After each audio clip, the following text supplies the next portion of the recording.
നമ്മൾ മനുഷ്യരാശിയുടെ ചരിത്രത്തിൽ വളരെ വ്യത്യസ്തമായ ഒരു കാലഘട്ടത്തിലെത്തിയിരിക്കുകയാണ്.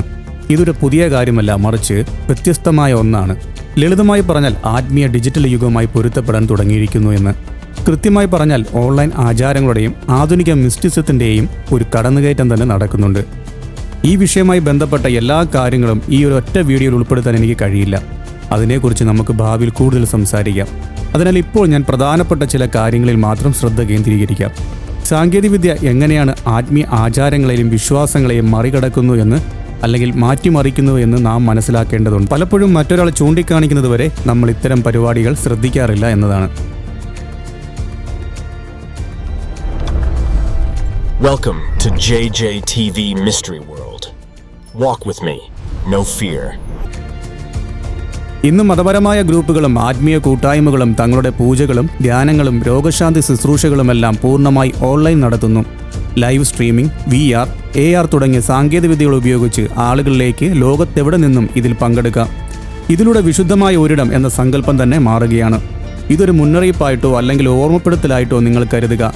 ആത്മീയ അന്വേഷണങ്ങൾ ഓൺലൈനിലേക്ക് മാറ്റുമ്പോൾ സെർച്ച് എഞ്ചിനുകൾ AI റെക്കമെൻഡേഷൻ സിസ്റ്റങ്ങളുമാണ് പുതിയ ദൈവങ്ങളെപ്പോലെ പ്രവർത്തിക്കുന്നത്. അവയ്ക്ക് തത്സമയം നിങ്ങളുടെ വിശ്വാസങ്ങളെ തിരുത്താനും ചില ആശയങ്ങളെ മാത്രം മുന്നിൽ കൊണ്ടുവരുവാനും സാധിക്കും.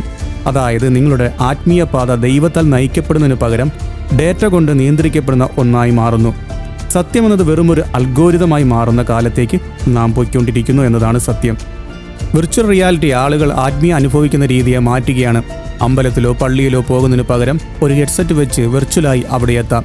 പ്രകാശവും ശബ്ദവും നിറഞ്ഞ നിങ്ങളുടെ ശ്വാസത്തിനനുസരിച്ച് മാറുന്ന ഒരു ഡിജിറ്റൽ ചർച്ചിൽ നിൽക്കുന്ന ഒന്ന് സങ്കല്പിക്കുക. ഇത് യഥാർത്ഥ അനുഭവത്തിന് പകരമല്ലെങ്കിലും മടിയന്മാരായ ആളുകൾക്ക് അല്ലെങ്കിൽ ദുരുപരിധിയുള്ളവർക്കും ഇത് എളുപ്പവഴിയാണ്. എന്നാൽ ഇതിനൊരു മറുവശമുണ്ട്. ബ്ലോക്ക് ചെയിൻ, NFT തുടങ്ങിയ സാങ്കേതിക വിദ്യകൾ ഇപ്പോൾ ആത്മീയ കാര്യങ്ങൾക്ക് ഉപയോഗിക്കുന്നു. ഒരു ഓൺലൈൻ വർഷിപ്പിൽ പങ്കെടുക്കുന്നതിന് തെളിവായി നിങ്ങൾക്കൊരു ഡിജിറ്റൽ ടോക്കൺ ലഭിക്കുന്നു. അത് ഉപയോഗിച്ച് നിങ്ങൾക്ക് മാത്രമായിട്ടുള്ള ചില ഗ്രൂപ്പുകളിൽ ചേരാം. ചുരുക്കത്തിൽ ആത്മീയതയും കച്ചവടവൽക്കരിക്കപ്പെടുകയാണ്. ഇന്ന് നമ്മുടെ ശ്വാസവും ഹൃദയമെടുപ്പും നിരീക്ഷിച്ച് അതനുസരിച്ച് സംഗീതവും വെളിച്ചവും ക്രമീകരിക്കുന്ന ഉപകരണങ്ങൾ ലഭ്യമാണ്. ഇത് കേൾക്കുമ്പോൾ നല്ലതായി തോന്നാം, പക്ഷേ AI നിർമ്മിക്കുന്ന ആത്മീയ ഉപദേശങ്ങൾ കൂടി വരുന്നു എന്നതാണ് പേടിപ്പെടുത്തുന്ന കാര്യം. പലരും ഇപ്പോൾ AI ചാറ്റ് ബോട്ടുകളാണ് തങ്ങളുടെ ആത്മീയ സംശയങ്ങൾ ചോദിക്കുന്നത്.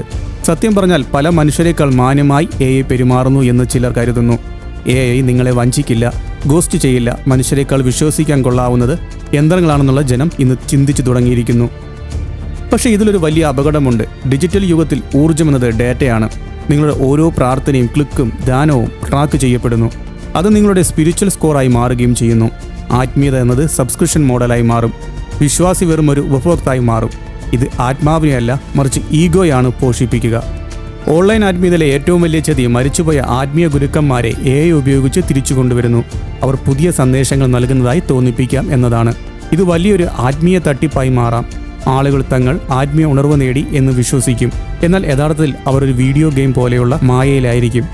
അതുകൊണ്ട് സുഹൃത്തുക്കളെ, ജാഗ്രത പാലിക്കുക. ഈ മാറ്റങ്ങളെക്കുറിച്ച് അറിഞ്ഞിരിക്കുക. മറ്റുള്ളവരുമായി പങ്കുവയ്ക്കുക.